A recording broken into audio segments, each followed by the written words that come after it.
How do you get to that point where you have done so many things and I would say so many different industries? Well, that would be a lengthy answer, and probably we'd only have enough time for that answer. So, I would guess the nucleus of my success has been just being a good human being. So obviously, you obviously got talent, communication skills, emotional intelligence. There's a lot of like those things that we can go down different lanes about, but at the end of the day, just don't be a dick. The biggest mistake I made in my career is thinking people more successful than me must be better than me. So you assume this guy's a CEO, he's the guy, da da da. And it's like, it's not always the case, man. Sometimes people get the job by circumstance, by connections, by default. You know what I mean? And it doesn't mean that they know more than you or they're better than you. So, I mean, it used to bother me when people that were in a higher position than me would doubt or not see my vision.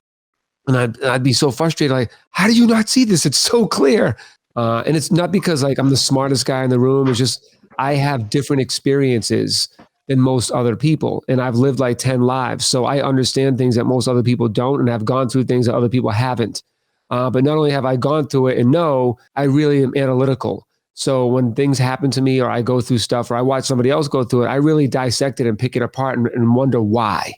You know what I mean? And see the It's fun that you resolution. say that, actually. My brain works in a very similar way where I try to rationalize everything immediately and try to kind of make sense of the world around me by just kind of explaining it to myself. You're saying, do your thing, right? I mean, at the end of the day. Yeah, do your thing, but I don't mean in a way like always think that you're right, always believe in yourself, and never like, no. Because there's a fine line for understanding how to filter information, and sometimes you might not even be right. You know what I mean? You have to have a lot of self-awareness as well too when making moves, because sometimes people go in with opinions, and I never go in with an opinion unless I'm asked. But when I go in and suggest a strategic move or a play or a business development idea, it's based off me vetting out different situations, me understanding culture, me being able to forecast trends, and knowing what people need to feel, right? So it's not my taste, it's not my opinion, it's my due diligence and my experience and the facts that I collect to support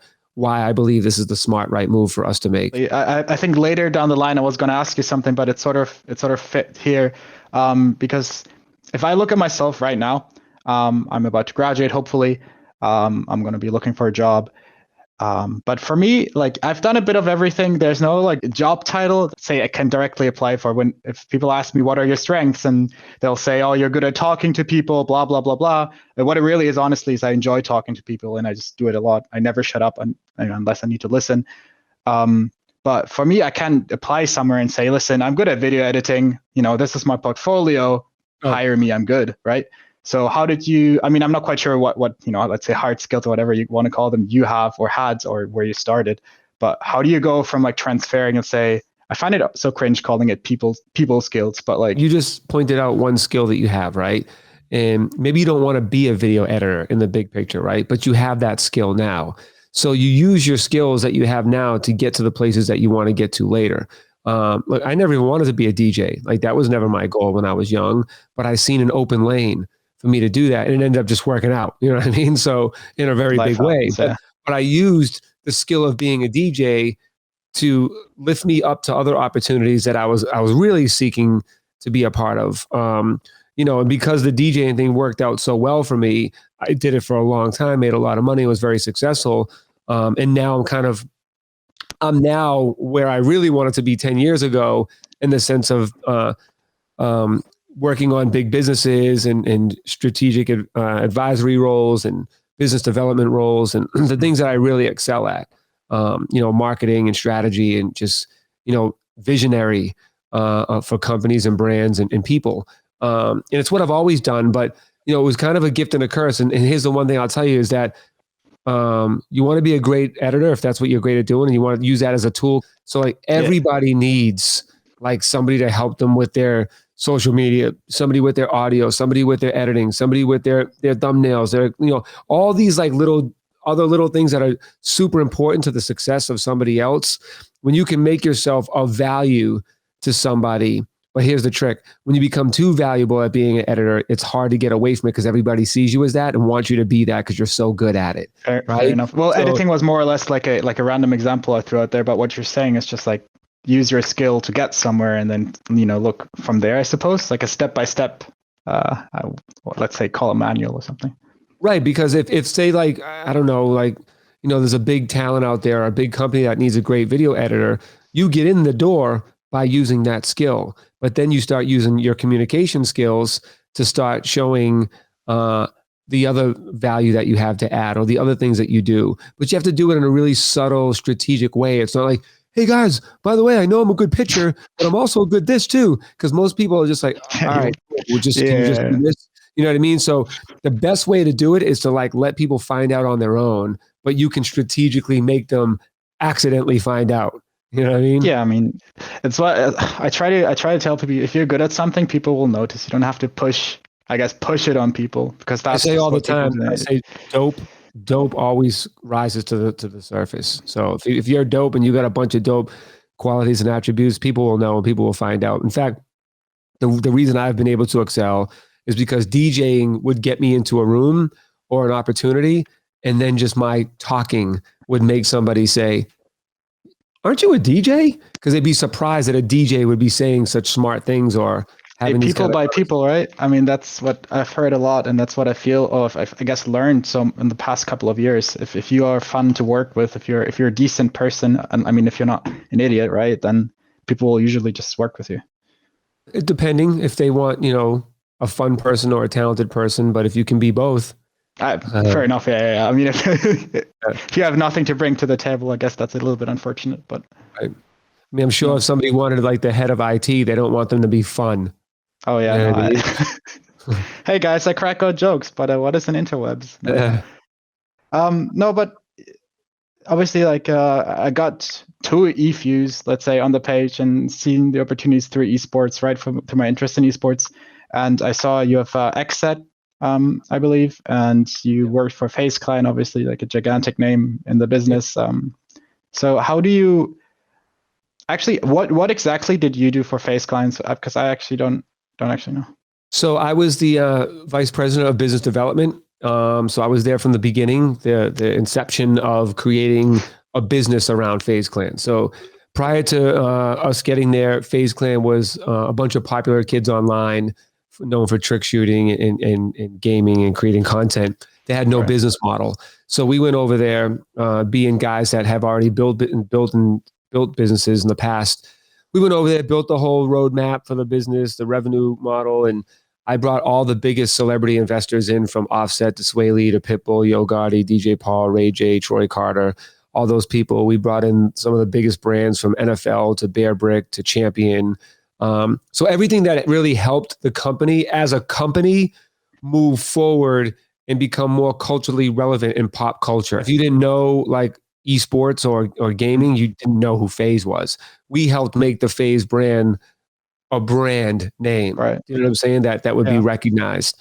But yeah, so that's what I did over there, and had a great time in that space, and really proud of the work that I did there and the relationships that I built and the way that I was able to help use the power of that name to then, inject more strength and then be able to kind of push it forward and kind of be one of the leaders in this entire esports and gaming space, to infuse fashion and culture and traditional sports and music and all those types of things, and help lead the intersection between music and gaming. In fact, truth be told, when I was there, I used to get told stuff like, we're not a music company, when I would try to bring musicians there and stuff like that. Or like my ideas would get shot down a lot. And all my ideas that got shot down and then ended up being pushed through from the president at the time ended up becoming super wins. Yeah, I mean, I always say, like, it actually strikes a nerve when people say, oh, we're not this, we're not that, because honestly, or at least my opinion on that is that, you can have a partnership with anybody. And that's honestly what I'm looking for. You can make great content, but honestly, anybody that wants to make content and wants to collaborate. I guess right now, I mean, we are probably at a time where esports organizations especially are looking to do that as well, right? We have so many non-endemic sponsors. Right. So yeah, well, I think the thing is, people too. Also, there's still like a huge amount of people that don't understand the difference between gaming and esports. They don't understand how to integrate into it. They just look at it like, oh, it's fascinating. There's a lot of money. Let's just get involved. You know what I mean? So it's still it's not organic either way. Yeah, it's still a lot of educating people, parents on why their kids should play and build a career with gaming. Brands, investors. Like there's still a lot of people that don't really get it. You'd be surprised, especially if you're someone that's really understanding of it and fluent in what's going on. It almost seems crazy when you meet someone that's like, dude, what is happening? Like, what's this gaming thing? Young like, people, people watch people on a screen in a stadium play games. What? Yeah, and I'm like, dude, people sit and watch people golf. Like, how? Not at all, is man. that? I mean, I study, a media entertainment management course, and I'm always baffled how many people are surprised by how big, esports is, or even just, gaming as like a tournament format, just generally. Right. I think in that sense, what do you think? Wait, how do I phrase this? What do you think? Does somebody have to bring to the esports industry to bring it to the? I don't want to say next level because that's so vague, but maybe from a different angle. What is really shit in esports right now from a business perspective? Because from my opinion, like sometimes I just see so much drama going on in that industry for no apparent reason other than people don't know how to talk to each other. So, you got a lot of different people coming, a lot of different worlds, demographics, people from different regions coming together. And some things are like, for instance, in Australia, they use the C word as a term of endearment. You know what I mean? Like you couldn't say that over here. So I think sometimes like that creates friction and problems between people. But as far as what can people bring to esports, that can help uplift it or add some more nuances and more excitement to it is just like any sport. I mean, look at how traditional sports have evolved over the time. It can be anything from a fascinating player, from a Jordan, you know what I mean, to, someone that comes out and just is off the wall, stylish and's got their own like vibe. And you're just like, yo, that dude's wilding out like a Dennis Rodman, you know what I mean? Or, then just, it could be talent. It could be uniqueness. There's so many things that can be brought into esports that have yet to be done, creating like the WWE kind of drama between people, or there's so many things you can pull from stuff. Like I could give you like 20 ideas right now. Right. That's what separates when I was at FaZe from everybody else. And now that I'm at XSET because of these ideas. Sure. So I'm already talking to the biggest brands in the world when it comes to entertainment. And in fact, in a couple of weeks, next week, we have like a massive announcement that's going to like literally like everyone's like, oh shit, that's crazy. Oh, leaked. Yeah. So, I mean, I'm working on, when you say change the game, I'm working on building the new blueprint and opening up people's eyes of what gaming can actually really be. More than just like, let's get a couple of rappers or actors and streamers and let's have them do a tournament. Cool. Yeah. All right, now what? You know what I mean? Like we can all do that. No, for sure. I had a really interesting meeting actually with somebody that wants to get into esports, and that kind of sparked my, hey, why don't more like businesses that are completely not, related to esports that, do awesome things on their own, not just, partner up, let's see what happens, man. I'm looking at job descriptions also in esports. I did some random stuff. I call it experience. How valuable is that as opposed to being somebody that you can like be hyped to work with? Well, I think you're answering it right there. Like, look, have you ever seen the movie Slumdog Millionaire? Yeah, for sure. You notice how the kid had the answers to the questions because he was reflecting on his life and he actually lived. That gave him the answers. Oh, fantastic. So I think that applies to something like this as well. It's your job, since you said you have communication skills, it's your job to convey why, even though you don't have 5 years specifically in this role, that the other experience you have is suitable and even more suitable than maybe somebody that only did this for 5 years. And here's why. So that's how I would approach it and say, although I haven't been doing this specific role for 5 years, I've done these things and here's the skills I learned and here's how I can implement them over into this role that I think would make me a better candidate than somebody that just only did this. So that's the way I would approach it if I was you. And I would find out what those attributes or those experiences that you had, how they would contribute and make you a better candidate for that. Right, not just kind of randomly say, I did this and boast, but kind of, I guess, put I don't know, value behind your words. I don't Yeah, know if that makes 100%. any Like sense to you, even but in my roles, like throughout my life, like I never did business development before phase, but you know what right. I did? I developed businesses, but I just never had that title of business development. Mm. So I've developed people and brands and companies, and like I built my first e-commerce website in like 2004. I made 5 million the first year. I don't have it on my resume. You know what I mean? But like, so my experience is when I walk in the room, I get paid for my impact, not for my time. You know, I can make one phone call and change the whole game for this company, or you guys sit in the office of 40 hours trying to figure out what you should do. I know what to It, do. one of your Twitch videos where you had a talk with what is his name, Zoe Dallas, right? $40, And yep. the first 3 minutes that I watched, you said like 2 or 3 things that super resonated with me, that I kind of learned in the last couple of years as well. And one of them you just said, right? Your network is your net worth, I suppose. And I hear it all the time, and especially from the music business, but honestly, probably the entertainment business, anywhere really. No, it's So anywhere. basically, It's real estate, it's financing, it's whatever. Your network is your net worth for sure. Like for instance, like you know how many people I've known, how many millionaires and billionaires I know, and you would think they got all the money in the world, they can do whatever they want, but they don't know this guy. They don't know how to talk to that guy. They don't know how to communicate with this person. They don't know how to get in touch with that person, right? I can call almost everybody, you know what I mean? And anybody I don't personally know and have their cell number, I'm 1 or 2 degrees away from them. And hey, I that's mean, because Barack Obama follows you on Twitter. That's something.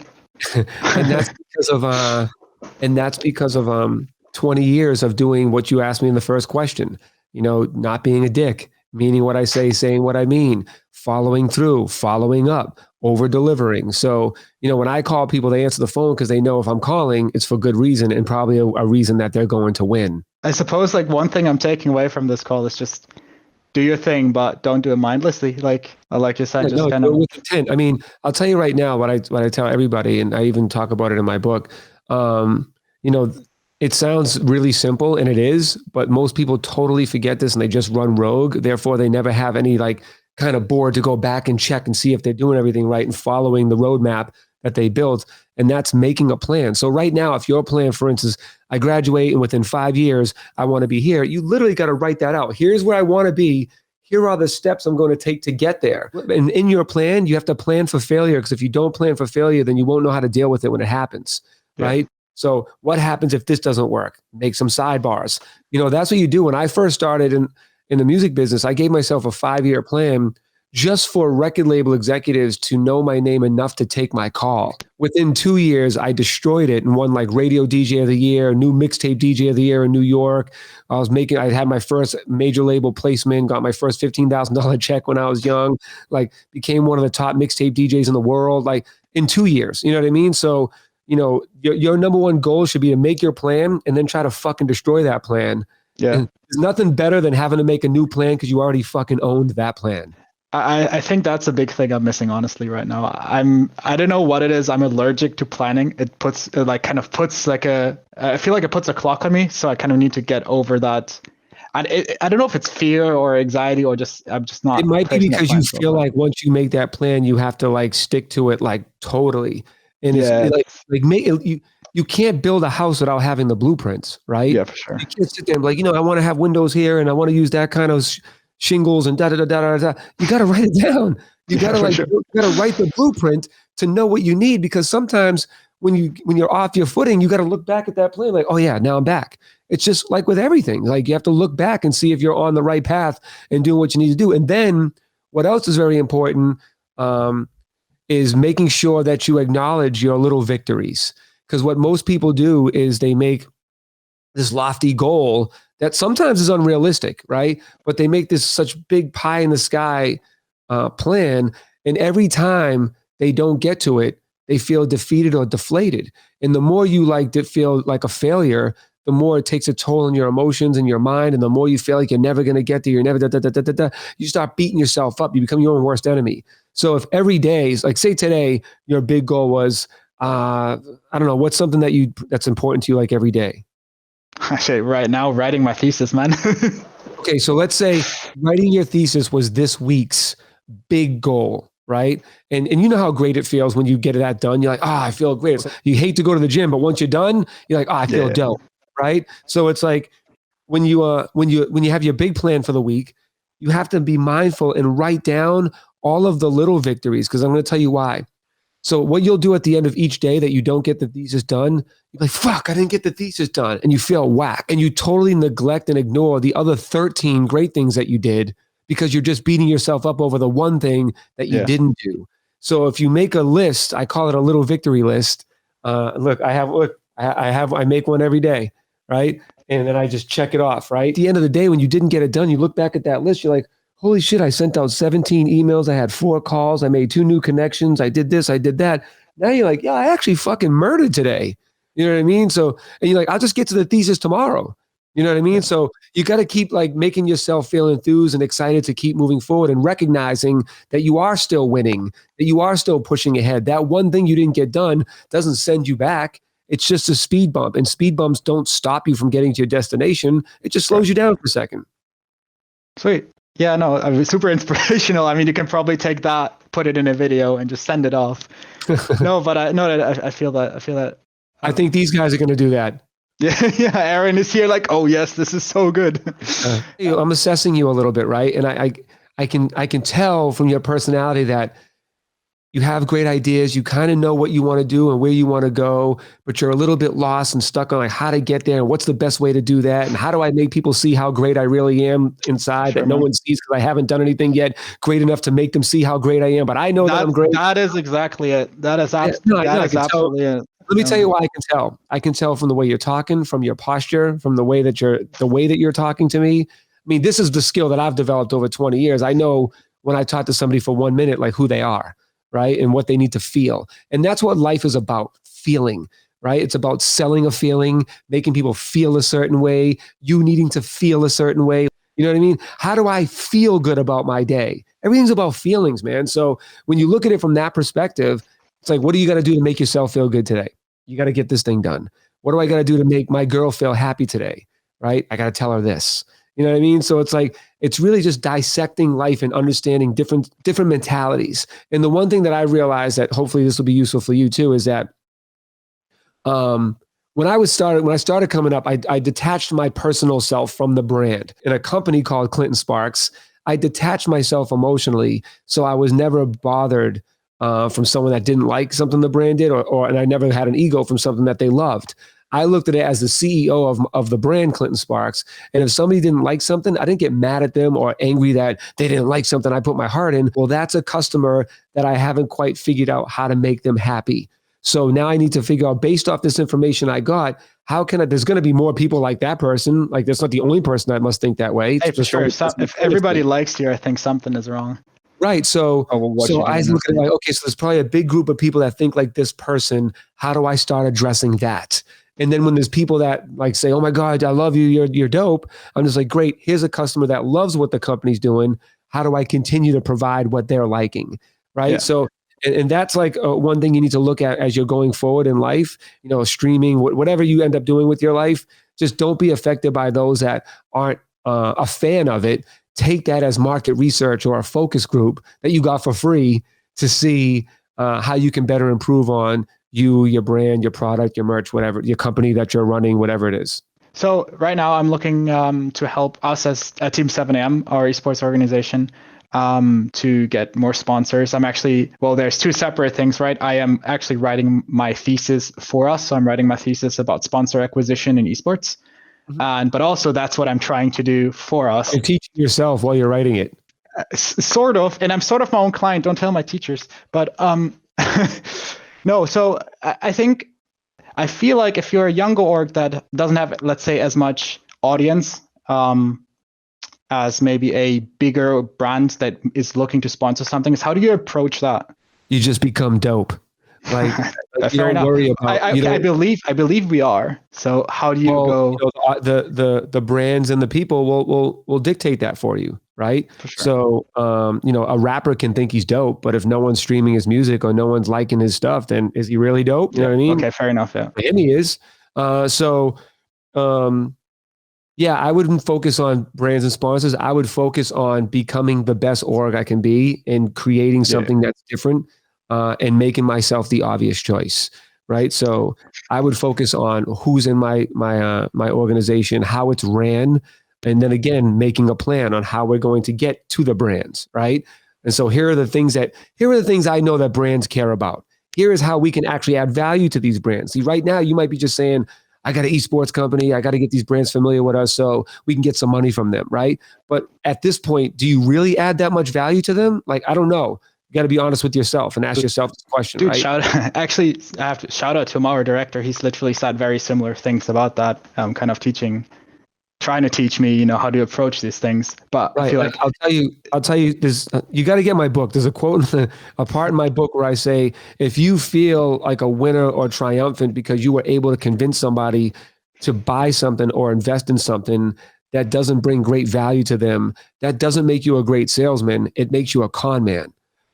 So, when you do go and sell something, or you do go try to convince somebody to invest or to, spend marketing dollars on you guys, like you need to already be at a place where like, you're going to over deliver, the value that you're going to bring to them. And they're going to say, hey, we want to extend this because this was an amazing experience with you guys.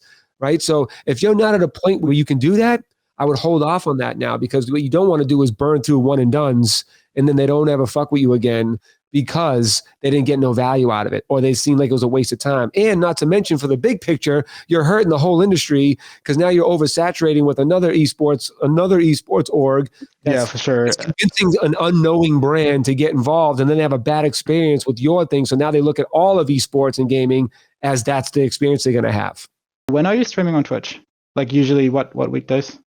So my show, Win Big with Clinton Sparks, which is the biggest music and business show on Twitch, is on every Monday night from 6 to 9 p.m. Pacific Standard Time, 9 to midnight East Coast time.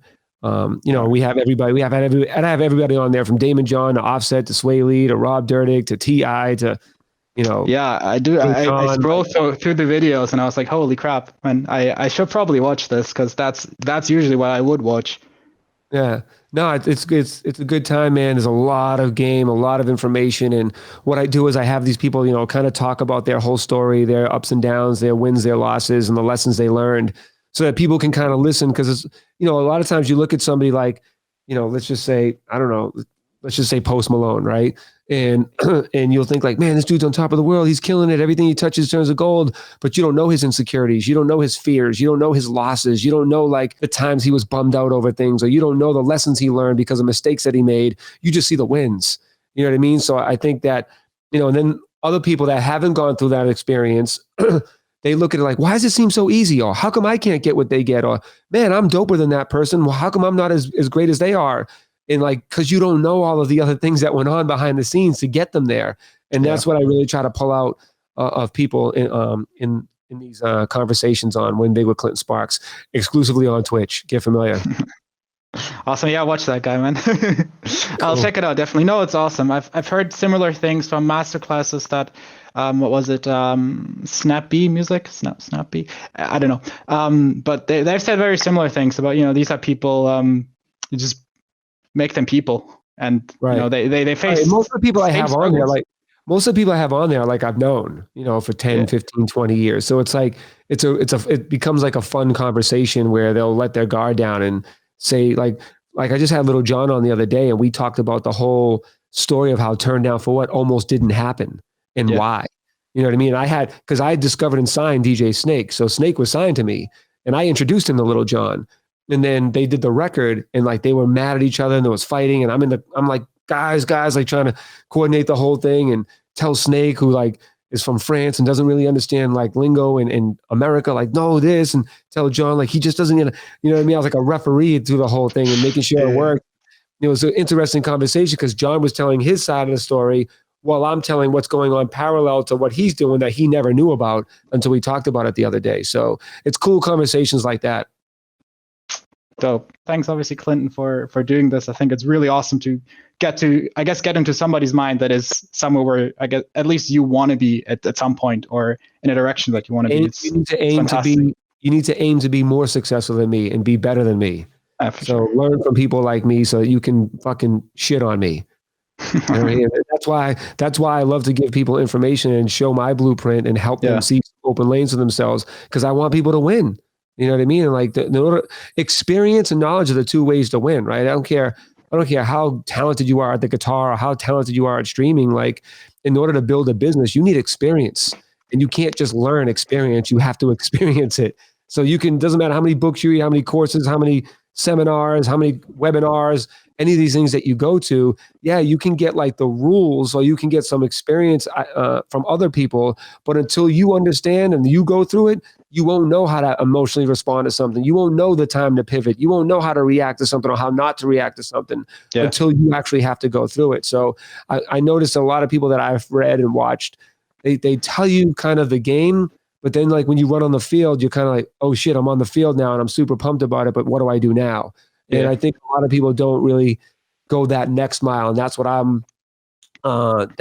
my goal is to do, is to teach people like, no, this is what it's going to fucking feel like when you get punched. And here's what your tooth is going to feel like. And then what your head's going to go through. And then what your legs are going to wobble. And then, you know what I mean? So I'm trying to give you like all the true life, real experience. So, you know, when you go on the field, no, flank left. No, this guy's eyes doing that means this. So you got to do that. So that's what I really try to do with my book and my course and the show, Win Big with Clinton Sparks on Twitch.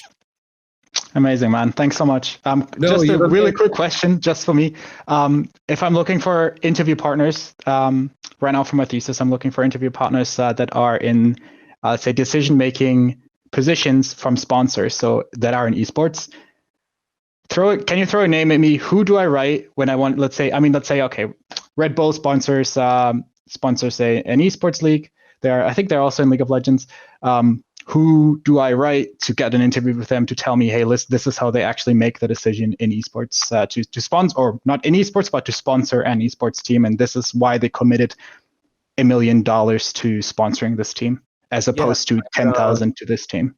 Yes, I would tell you right now. Ghost Lifestyle. Ghost Lifestyle. Let me see. And I'll give you the person's contact. Hey, that's amazing, man. All right, that's the CEO. Probably shouldn't. Hold on. Hey, I'm going to give you his DM, and then you're going to just say I sent you, and I'm going to hit him and tell him to get familiar with you. He's the CMO and founder. Hey, I appreciate it, Lifestyle. It will help a lot. Yeah, watch. I'm gonna DM him right now and say, hey, sweet man, look out for my boy Noah, who will hit you about esports for a thesis he has to write. Take care of him. Get familiar. All right, you're good to go, man. I do. I appreciate it so much. Look what you did. That you did exactly what one of the chapters in my book is called. It's called Mastering Art. What does art stand for? Automatic resourceful thinking.